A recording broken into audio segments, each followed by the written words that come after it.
Et aujourd'hui, on a soit les États, soit les multinationales maintenant, qui engagent soit des mercenaires en tant qu'individus, ou bien un autre État. Le mercenariat a cessé d'être un individu qu'on recrute là. Ils ont maintenant utilisé d'autres États, d'autres régimes en bloc. C'est comme le régime de Kagame et de Museveni. On les utilise maintenant comme des régimes mercenaires. C'est-à-dire quoi? Le Rwanda de Kagame et l'Ouganda de Museveni, en de bons termes, ce sont des pépinières. Là où l'Occident, avec l'Amérique à la tête, sont en train d'expérimenter leur mercenariat en Afrique. Donc les candidats qui ont mis la main en l'air, que nous sommes prêts à vous aider afin d'utiliser nos territoires, Rwanda et Ouganda, comme les pépinières. Là, on doit venir donc former beaucoup de gens, venant même d'autres pays. D'abord les Ougandais en Ouganda, les Rwandais au Rwanda. Si tu veux rejoindre ce mouvement-là, tu es libre. C'est la pauvreté. Ils ont créé la pauvreté en privatisant beaucoup de sociétés. Il faut comprendre très bien. Ils ont paralysé les États. Pour parvenir à faire le mercenariat très bien, ils ont privatisé les sociétés. Ils ont utilisé la force de la Banque mondiale, le Fonds monétaire international et beaucoup d'institutions financières pour vous priver, vous, de l'argent, afin de vous forcer à adhérer à leur idéologie, de laisser vos sociétés aux privés occidentaux. C'est-à-dire, automatiquement, vos États deviennent faibles. Si vous faites la tête dure, ils vous tabassent en faisant l'embargo sur vos armées. C'est-à-dire, vous n'aurez plus d'entraînement, vous n'aurez plus accès à l'arsenal, tout ça.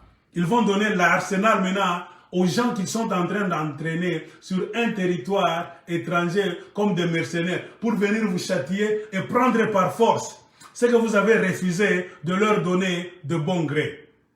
C'est ainsi que l'Ouganda et le Rwanda sont des candidats comme des terrains, des pépinières pour l'entraînement des mercenaires. Alors, les gens se posent la question, pourquoi est-ce que les Américains, les Britanniques, les Australiens, les Canadiens ne peuvent pas venir eux-mêmes faire le sale job directement? La réponse est claire, ils se cachent. Ils se cachent pourquoi? Parce que d'abord, il y a question de coût. L'argent qu'il faut dépenser.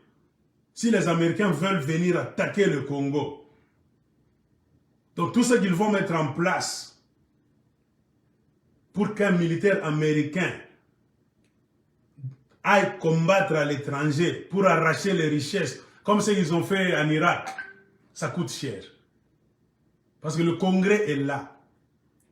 C'est-à-dire le Sénat américain et la Chambre des représentants. Ils vont définir, vous devez donner le plan de guerre. Quand est-ce que vous voulez aller faire la guerre? Comment est-ce que vous allez faire? Votre budget, c'est combien? Le Congrès doit regarder pour vous donner go, feu vert ou dire non. Cette guerre n'aura pas lieu. C'est-à-dire les militaires doivent être mis dans un bon état, de bonnes conditions. Leur donner des engins de technologie adéquats pour qu'ils puissent gagner cette guerre. C'est ce qu'ils font. Mais, quand vous utilisez les mercenaires, tels que les Ougandais, et les Ougandais qu'on entraîne en Ouganda ou bien au Rwanda pour venir attaquer le Congo, afin d'avoir accès aux richesses et de voler, l'Amérique sauve d'abord. L'Amérique économise beaucoup d'argent. C'est ce que je vous ai dit. La première raison, c'est le coût, dépenses, le problème financier.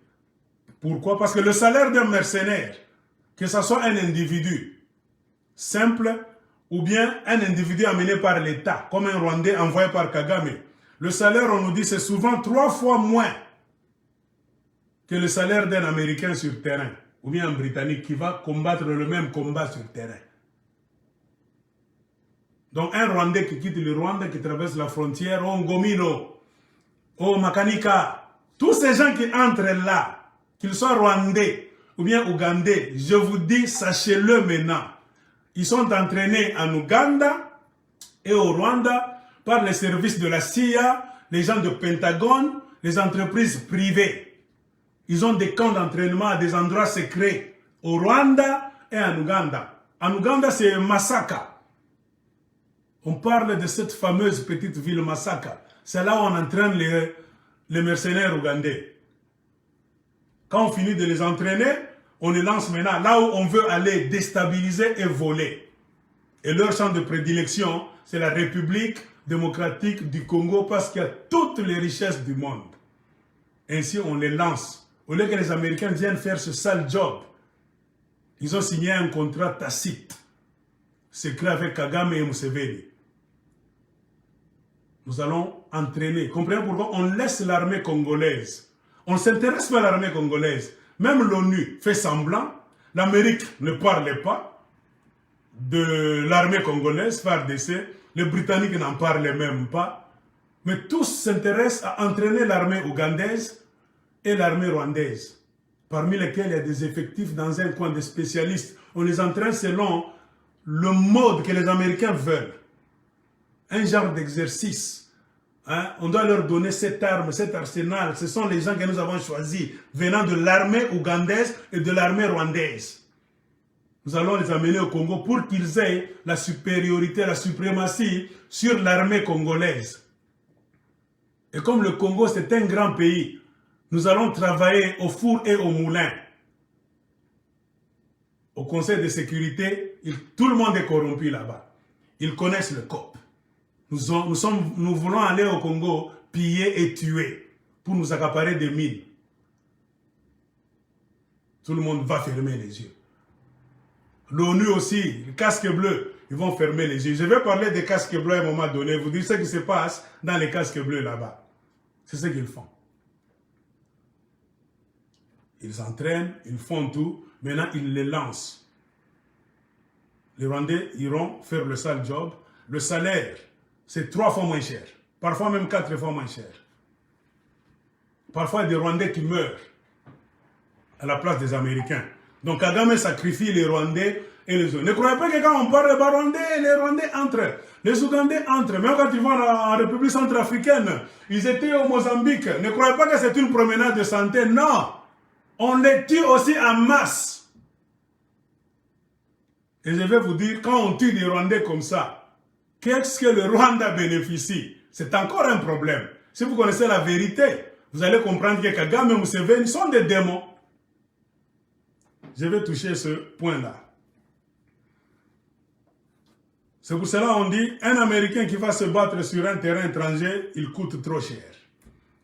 Même un soldat d'un pays qu'on fait entrer avec le mandat de l'ONU, il coûte très cher. Même le mandat national, il coûte trop cher. Pourquoi les multinationales préfèrent entraîner des gens venant des autres armées ou bien des individus pour les lancer sur une terre étrangère? Ça permet, deuxième raison, ça permet aux États ou bien aux multinationales responsables de cette guerre-là et des crimes qu'ils vont engendrer dans cette guerre-là, de cacher leur responsabilité ou leur implication devant la justice nationale ou bien internationale. C'est-à-dire les Américains vous envoient des Rwandais et des Ougandais sous forme d'ADF, des Ngomino et consorts.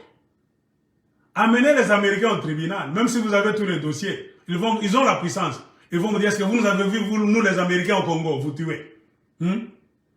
Est-ce que Bomona Kibiso, nous avez-vous vu, nous, les Britanniques, venir vous tuer? Non. Vous voulez accuser le Rwanda au tribunal africain, de l'Union africaine, de l'ONU là-bas. C'est les Américains qui contrôlent tout. L'Union africaine elle-même n'a pas d'argent. Parce que c'est dans les mains des présidents idiots. Les présidents de marche et les dictateurs qu'ils ont imposés là-bas à la faveur des coups d'État. C'est-à-dire qu'ils répondent présents pour servir Muzungu Bwana. N'ont pas servi l'Afrique. C'est comme ça que les choses se font. Troisième raison, si tu meurs, tu es blessé. Toi, là-bas, militaire rwandais ou bien ougandais, par exemple, qu'on va faire entrer au Congo, on te coupe la jambe dans la guerre de Kivu, que ce soit Nord Kivu, Sud Kivu, tout ça, Ituri, tu ne meurs pas. Tu sors vivant, amputé là-bas. On ne va pas te payer tes bénéfices comme on le paierait à un Anglais ou bien à un Américain. Parfois, tu rentres au Rwanda comme ça, on t'amène à l'hôpital, on te soigne superficiellement là-bas pour éviter les dépenses. Les Américains vont donner l'argent, non pas à toi. Ils vont te payer Kagame, qui vous a envoyé là-bas. Chèque pour le Rwandais que vous nous avez amené. Kagame aussi va prendre un morceau. Il va mettre dans son entreprise. Hein? C'est pourquoi Kagame devient riche. Comprenez, Kagame est en train de faire le business. Il est en train de gérer le Rwanda et Museveni. C'est comme des entreprises. C'est pour cela qu'il a cette société, comment est-ce qu'on appelle ça? Crystal Ventures, qui a un capital de plus de 500 millions de dollars américains. Kagame cherche des contrats en utilisant les militaires rwandais, tous d'abord, pour les exposer à faire des sales jobs comme des mercenaires sur les terres étrangères et même Museveni. C'est ce que je vous ai dit. La première raison, c'est l'argent.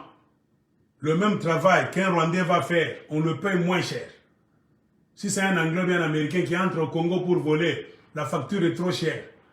Un Américain va manger bien, protection.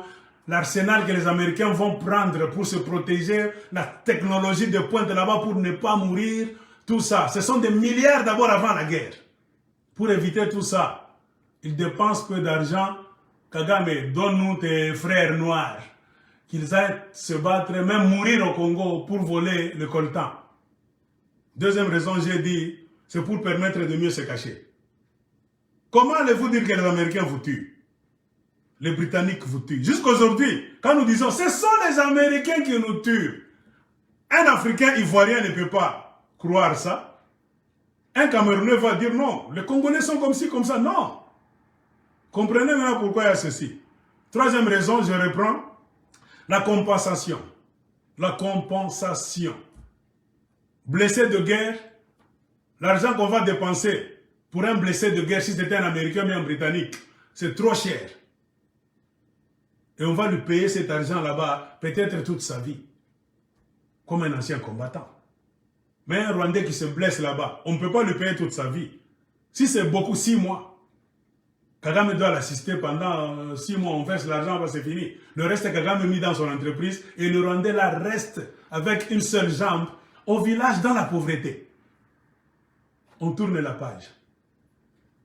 S'il meurt, un Américain qui meurt, on doit payer sa famille pendant beaucoup d'années. Un militaire américain ou bien britannique qui vient mourir au Congo, si les Américains étaient entrés comme ça, on doit payer sa famille beaucoup d'argent chaque mois et pendant beaucoup d'années, selon la loi américaine. Mais un Rwandais que Kagame envoie au Congo pour voler le coltan, protéger même les entreprises là-bas, donc macabre, un Ougandais que Museveni envoie, il meurt au Congo, c'est fini. Parfois on les enterre là-bas, les familles. Au Rwanda, il y a ce problème. Beaucoup de Rwandais tous s'y demandent, où est notre fils? Kagame ne répond jamais. Museveni ne répond jamais. Comprenez, ces gens-là sont des grands dictateurs. Tout ça, ça fait partie de la formation leur donnée par les anglo-saxons. C'est pourquoi Kagame ne rit pas. Votre fils entre au Congo pour se battre au Kivu, on le tue. Parfois, on vous cache l'information. Parfois, vous le savez, mais vous avez peur d'aller adresser le dossier au ministère de l'armée, défense, tout ça. Vous devez payer. La famille doit recevoir l'argent chaque mois pendant autant d'années selon la loi rwandaise. Non, vous avez peur. Kagame va vous terroriser là-bas. Tout le monde a peur au Rwanda. Mais il va empocher l'argent, il va mettre dans son entreprise, Crystal Ventures. Donc c'est ça que je disais. Il y a aussi quoi? Un mercenaire ou un militaire utilisé par son gouvernement dans le cadre de mercenariat. Comme je vous ai dit, en cas de blessure, parfois on peut le laisser. Ceci permet à l'État, les Américains par exemple, les Britanniques, de cacher et de passer l'éponge gentiment sur les crimes qu'ils font en Afrique. Donc comprenez, un mort occidental qui meurt au Congo vaut cher, même un blessé occidental. Mais un mort rwandais ou bien ougandais vaut 0, parfois très moins cher. C'est ça. Mais l'Afrique aujourd'hui, si vous remarquez, est devenue un grand laboratoire de la privatisation de la guerre. Souvenez-vous ce que je vous avais dit un jour. Tout ce que nous sommes en train de voir dans le monde en général, il y a maintenant trop de crises. Prenez la carte du monde, regardez, il y a trop de guerres. C'est comme si les gens sont devenus fous. Ils se réveillent comme ça, ils commencent à se battre. Pourquoi est-ce que les gens étaient calmes? Il y a de cela 20 ans, 30 ans, 40 ans. Brusquement comme ça, à la fin des années 89, début année 1990, jusqu'aujourd'hui, il y a trop de guerres dans le monde. C'est quand l'Amérique, les anglo-saxons, les anglo-américains sont restés seuls maîtres du monde. Maintenant, ils voulaient s'approprier toutes les sociétés du monde. Aller voler. Comment vont-ils voler? Parce que vos dirigeants vont s'imposer, vont dire non. Moi, je suis président guinéen, on ne touche pas à la Guinée. Le président congolais Mobutu va dire, on ne touche pas à la Gécamine, à mes entreprises. Ils vont refuser. Mais il y a un moyen de les faire plier. Ils ont commencé à créer des mercenaires. On les entraîne dans des pays étrangers, et brusquement, Mobutu a vu des rebelles à la porte du Congo. Côte d'Ivoire, Laurent Gbagbo a vu les Français venir. Muammar Kadhafi a vu aussi les rebelles entrer.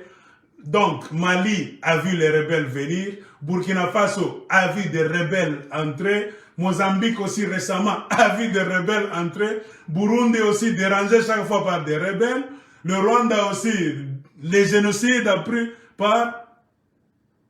C'est quand la folie a commencé. Vous allez en Europe, les Balkans là-bas, Yougoslavie, on a découpé. C'est après la chute de l'URSS. Regardez, aujourd'hui, on est en train d'attaquer la Syrie sur base de rien, sur base d'un mensonge. Oh, il y a des armes à destruction massive. On a attaqué l'Irak, sans raison valable, pour nous dire, après avoir tué des millions de gens, le président américain a même le culot de dire que c'était une erreur. Vous tuez des millions de gens, vous passez l'éponge facilement.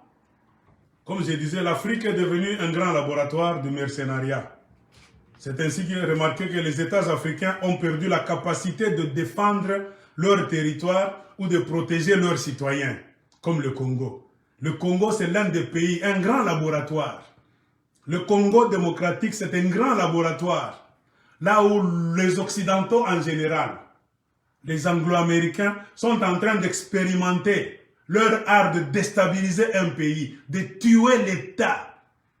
Donc, de privatiser toutes les mines, les entreprises du pays, de s'en accaparer. Avec l'aide de qui? D'autres militaires venant d'au-delà de vos frontières. En l'occurrence, les Rwandais et les Ougandais, kagamistes et msevenistes, pour venir vous faire le mal qu'un Américain aurait honte de vous faire comme ça. Les Américains se cachent. Ils vous regardent, les Rwandais en train de vous tuer. Comprenez pourquoi? Personne ne bouge. Car c'est les Américains qui contrôlent le monde. C'est les Américains qui sponsorisent toutes les institutions du monde. Les cotisations à l'ONU, l'Amérique a plus de la moitié. Conseil de sécurité, l'Amérique a le dernier mot. C'est-à-dire, vous pouvez pleurer partout pour chercher du secours. Mais aussi longtemps que c'est l'Amérique, les anglo-saxons qui vous font ça, et que c'est eux qui tiennent le monde en esclavage, c'est tellement difficile. Il y a moyen de contourner cette histoire. Il faut avoir des leaders malins, mais pas au Congo. Avec des idiots que nous avons là-bas, c'est difficile. Possible, mais difficile. Il faut des tacticiens pour mettre l'Amérique et le Rwanda, l'Ouganda contre le mur et commencer et revoir la guerre du Congo. On peut le faire. Car en spiritualité, on te dit rien n'est impossible. Tout est possible. Il faut voir trop loin.